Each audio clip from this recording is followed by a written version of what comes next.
هلا، نقول كل عام وانتم بخير، رمضان كريم ان شاء الله باذن الله. راح نسوي وجبة اول يوم فطور برمضان اللي هو كاري دجاج الهندي. اكيد نحتاج هاي صدر دجاج مقطع، جزر، فطر همينة. هذه هنا شنو؟ هاي هنا عبارة عن بصل، ثوم، زنجبيل، بهارات اللي هي بهارات الكاري والكمون والدارسين شوية، سويناها بالخلاط. حتى هسه احمسهم بالزيت واخلي عليهن الدجاج. هسه نشوف خطوة خطوة. هاي نحتاج وياها شنو؟ نحتاج وياها كريمة طبخ، لبن، حليب، معجون طماطة اكيد. وهسه نسويها خطوة خطوة ونجي وياكم. هيجي الشوربة جهزت، يلا هسه نبدي. هاي هسه خليت الدجاج خليه بس يتحمر، بعدين اضيف فوقه خلطة البهارات. اخلي الجزر همينة، يعني الجزر ياخذ وقت اكثر بالطبخ اكيد تعرفون، فاخلي وراها خلطة البهارات. هسه نشوف. هسه هاي عندكم هنا شنو؟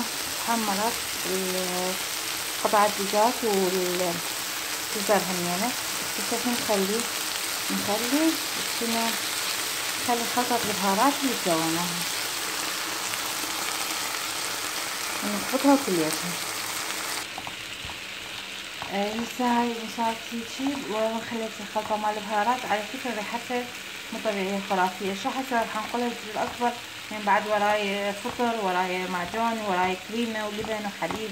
هسه ننقلها لمكان أكبر يعني أوسع. هاي نقلتها المقلاة أكبر.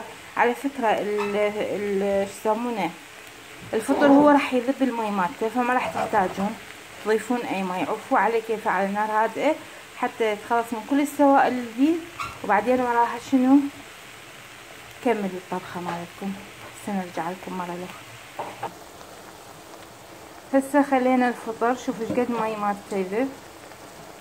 هسه راح اخليه معجون طماطم.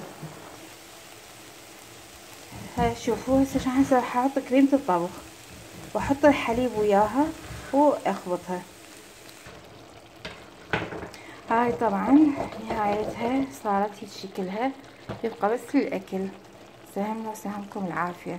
هذا كاري دجاج اخف شوي لانه ما خليت كل الفلفل اللي هم خاليه، بس تقدرون تسووه بطريقة سهلة وجميلة وجيدة. تحياتي.